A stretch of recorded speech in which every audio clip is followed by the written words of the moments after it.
kemaksiatan. Ana baru berapa bulan hijrah dan karena mendengarkan kajian-kajian, Ana memutuskan meninggalkan jalan kemaksiatan. Tapi Ana benci, Ana kesal karena Ana tidak bisa melupakan pasangan Ana itu. Ana memutuskan hingga Ana berpakaian syar'i, tapi Ana masih merasa menjadi orang-orang yang munafik karena sampai sekarang belum bisa melupakan dosa maksiat itu. Dan pernah melakukan perbuatan kaum Lut. Mungkin maksudnya lesbian kali ya, kalau perempuan. Jadi setiap orang berbuat dosa, gini saya jelaskan gini ya. Dosa dan pahala, istilah dalam agama kita dua hal, yang satu positif, yang satu negatif. Semua dosa, penuhi baik-baik ini, semua dosa, Bapak Ibu sekalian, semua dosa akan dimulai dengan ketakutan dan kekhawatiran, diakhiri dengan penyesalan. Semua dosa, sekecil apapun. Dan efek jerahnya ada. Jangan ibu-ibu berpikir dan bapak sekalian, saya kalau buat dosa gak dihukum sama Allah. Itu kebodohan. Jangan. Sekecil apapun, dan hati-hati. Balasan dari dosa yang kita lakukan lebih berat daripada perbuatan dosa itu sendiri. Begini bisa. Ada seseorang mencuri 1 juta rupiah. Dia pikir gak ada yang lihat, berhasil ambil dari dompet atau berhasil curi. Dia buat nota palsu dan seterusnya, dapat 1 juta rupiah. Dia pikir dia berhasil, dia pergi makan, ajak teman-temannya. Hukuman akan datang dari Allah 100 juta. Kenapa bisa 100 juta? Ini bukan patokannya ya, bisa lebih daripada itu. Allah tidak hilangkan 1 juta dari dia, tapi Allah akan ambil 100 juta dari dia. Dia akan sakit, biayanya 100 juta. Efek dari tadi ini, dari mencuri itu. Dosa itu sekecil apapun efeknya besar, berlipat-lipat. Harus tahu ini. Ya? Ini bahaya nih, jangan dianggap remeh. Orang berzina 1 jam sudah cukup untuk Allah coba penyakit 6 bulan. Hati-hati loh. Jadi jangan oh nggak apa-apa, nggak bisa, nggak apa-apa. Hati-hati. Kata Abdullah bin Umar radhiyallahu anhu, sahabat Nabi yang mulia ini, saya kalau berbuat dosa kecil saja sudah cukup untuk Allah menahan saya tidak jadi sholat subuh di masjid 1 bulan. Bayangkan, mereka saking gelinya. Di antara mereka mengatakan, saya tahu diri saya sedang bermaksiat kepada Allah kalau ya ada perubahan di pasangan hidup saya atau di tunggangan saya. Jadi mereka peka, kalau mereka mau naik kudanya tiba-tiba berontak, itu berarti dia langsung astagfirullah, saya punya dosa apa? Muhasabah. Sampai begitu, apalagi kalau orang sengaja buat dosa, itu gimana? Ingat efek jerah. Dan semua ini diawasi oleh Allah. Jangan konyol. Air ini makhluknya Allah, udara yang kita hirup makhluknya Allah, cahaya ditangkap oleh mata kita makhluknya Allah. Semua akan jadi saksi hari kiamat. Bodoh kalau orang masuk hotel, oh saya nggak ada yang tahu.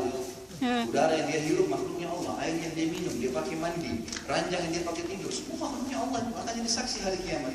Kenapa kita kalau sholat, Bapak Ibu sekalian disuruh pindah-pindah tempat? Ada hadis Nabi kan? Karena kata Nabi SAW, siapapun sholat di sebuah tempat itu akan jadi saksi pada hari kiamat.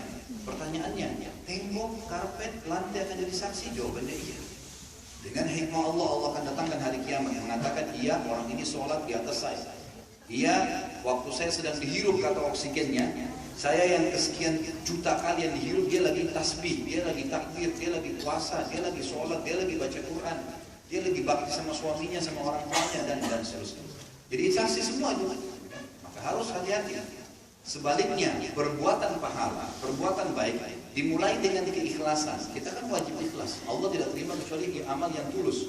Diakhiri dengan ketenangan. Dan efek balasannya besar. Kita sedekah 1 juta rupiah, Allah nggak balas 1 juta, Allah balas 100 juta, bahkan lebih daripada itu. Jadi kalau kita paham ini, tidak ada gunanya kita menahan diri di maksiat kepada Allah SWT.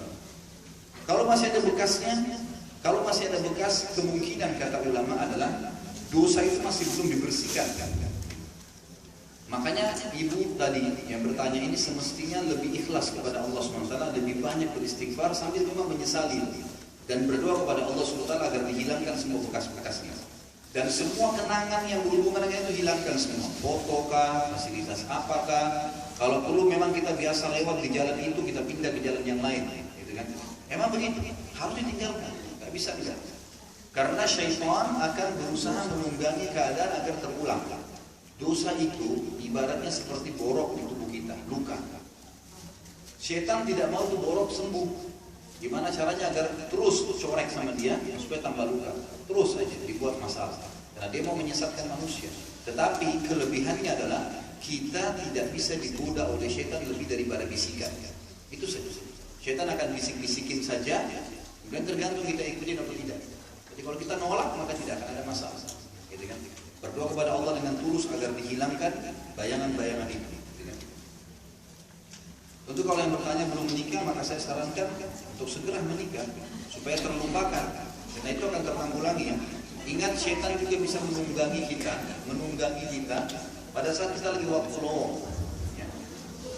Tidak ada orang itu hadir pengajian, dengar ayat Al-Quran, atau sedang baca Quran, atau sedang mendengarkan ceramah, atau sedang sholat, kemudian syahwatnya bangkit. Orang syahwatnya bangkit itu kalau memang lagi santai, dengar lagu-lagu syahwat, lihat orang terbuka auratnya, nah itu mungkin. Gitu kan? Jadi memang kita harus hati-hati, tinggalkan semua itu dan lakukan hal-hal yang baik, yang positif.